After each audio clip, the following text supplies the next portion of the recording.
Section 5.1.2, on va parler ici d'extrémum relatif d'une fonction. On va commencer par se donner une intuition de ce que ça peut être un extrémum relatif, qu'est-ce que ça peut être un maximum relatif, un minimum relatif, et ensuite de ça, on se donne des vraies définitions, un théorème, puis on va voir ça dans certains exemples. Donc ici, on se donne pour commencer une fonction f de x qui est définie sur ce graphique-là. On ne donne pas la règle de la fonction, c'est pas nécessaire, ce qui nous intéresse, c'est d'observer le graphique pour comprendre qu'est-ce que c'est un maximum, qu'est-ce que c'est un minimum, et qu'est-ce que ça finit par définir des extrémums relatifs.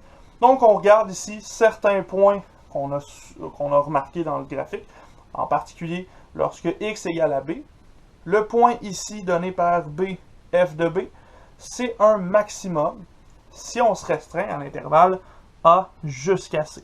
Donc, si on se restreint de a jusqu'à c, le point le plus élevé de notre fonction se trouve au point b, f de b. Donc, on parle ici d'un maximum sur l'intervalle AC. Si on se déplaçait au point C, on voit que ce point-là est un minimum sur l'intervalle B jusqu'à D. Donc, dans cette zone-ci, le point le plus bas, c'est le point C.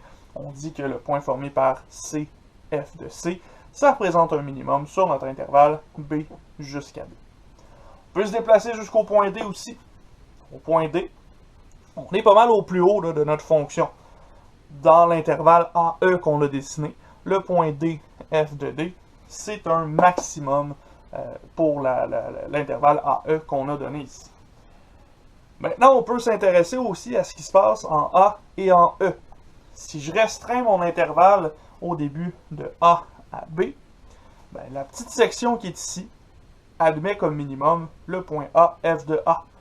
A, F de A, c'est un minimum sur l'intervalle A jusqu'à B. On pourrait dire aussi de l'autre côté que sur l'intervalle D jusqu'à E, comme le point le plus bas est en E, F de E, ben, on a un minimum en E, F de E sur l'intervalle D jusqu'à E. Ce qu'on vient de remarquer, c'est qu'il y a plusieurs points qui représentent un point plus élevé, un point moins élevé, des points qui vont représenter ce qu'on appelle des maximums et des minimums. Et on a vu ça en restreignant notre intervalle. Évidemment, le point B, F de B, si j'allonge mon intervalle jusqu'à la valeur D ici, c'est plus le point le plus élevé. C'est un point élevé, mais c'est pas le plus élevé. Donc, ça se trouve à être un maximum seulement sur cet intervalle-là. C'est un maximum qui est relatif à l'intervalle qu'on choisit. Maximum relatif à l'intervalle AC, dans ce cas-ci, qu'on avait choisi. Même chose pour le point C ici. C'était un minimum sur l'intervalle B jusqu'à D. Mais si j'étendais mon intervalle de A jusqu'à D, ben le point A il est plus bas que le point C. Donc le point C est un minimum relatif à l'intervalle qu'on avait choisi encore une fois. Et évidemment, toutes ces informations-là qu'on mentionne, maximum et minimum, ce sont des extrémums d'une fonction. C'est les points où on atteint le plus haut point ou le plus petit point. C'est à ce moment-là qu'on va parler d'extrémum relatif. Maintenant, mathématiquement, comment est-ce qu'on peut définir un maximum ou un minimum?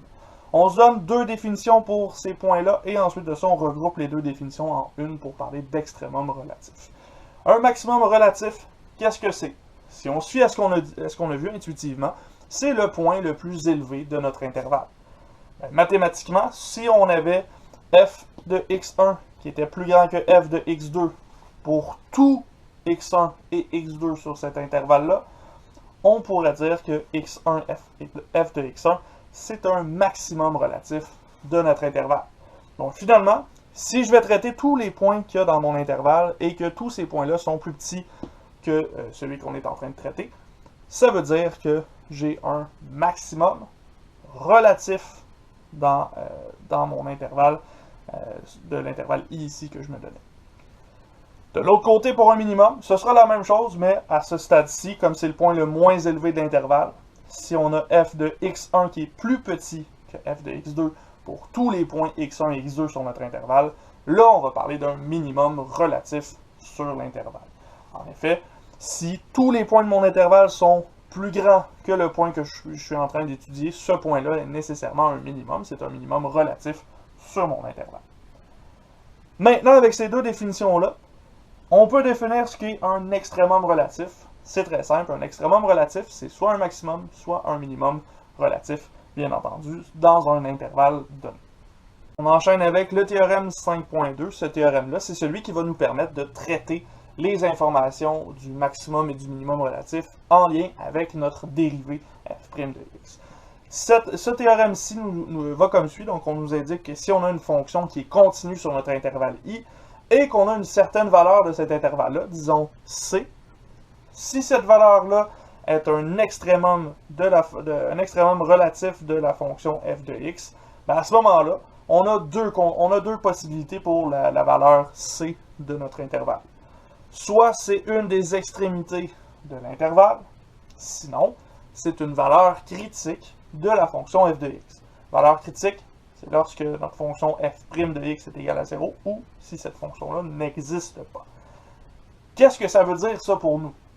Ça veut dire que lorsqu'on va rechercher des extrémums relatifs, ce qu'on va rechercher, ce seront soit les extrémités d'un intervalle qu'on va se donner, sinon ce seront là, les valeurs critiques de notre fonction f de x. Valeurs critiques, on les cherche déjà lorsqu'on cherche l'intervalle de croissance-décroissance, donc c'est déjà quelque chose qu'on s'était donné dans ce cas-ci. On regarde ensemble l'exemple 5.3 où on va revisiter un problème qu'on a déjà fait. On a vu dans la section 5.1.1 la fonction 2x3 plus 9x carré moins 10. On a trouvé sa dérivée qui était égale à 6x fois x plus 3. On a fait son tableau des signes, et ce tableau des signes-là nous a indiqué que notre fonction f de x était croissante de moins l'infini à moins 3. La dérivée était nulle en moins 3.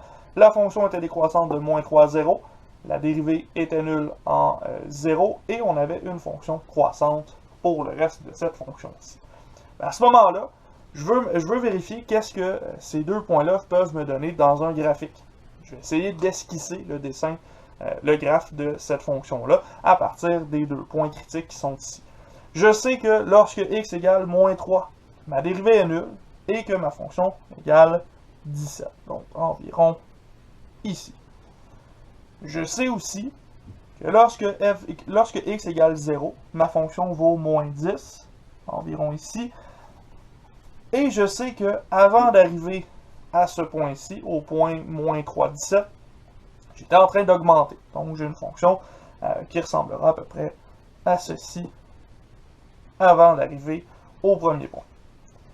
Ensuite de ça, je sais qu'entre moins 3 et 0, j'ai une fonction qui est en train de décroître. Donc j'aurai une fonction qui devrait ressembler à ceci. À main levée, là, ça ressemble à peu près à ceci. Et finalement, au-delà du point 0, ma fonction recommence à augmenter. Si je regarde le dessin que j'obtiens avec cette fonction-là, si j'allais voir le vrai dessin de la fonction, je me rends compte que en x égale moins 3 et en x égale 0, j'ai deux points intéressants. Un maximum relatif lorsque x vaut moins 3 et un minimum relatif lorsque x vaut 0. On se rend compte qu'à partir de ces nouvelles informations-là, on est capable de traiter un petit peu plus d'informations sur la fonction ici. Évidemment, là, je pouvais découvrir si c'était un maximum ou un minimum à partir du sens de la croissance de ma fonction, mais on aimerait peut-être trouver une façon plus efficace d'aller chercher est-ce que c'est un maximum ou un minimum directement. Cette technique-là qui va nous permettre de déterminer si on a un maximum ou un minimum, on la voit dans une prochaine vidéo avec la section 5.1.3 où on va parler du test de la dérivée première. Avec ce test-là, on va pouvoir s'assurer qu'on a un maximum ou un minimum. Ici, on l'a à peu près fait là, avec notre intuition, mais on va se donner un vrai théorème qui nous donne tout ça. Donc on se revoit dans une prochaine vidéo.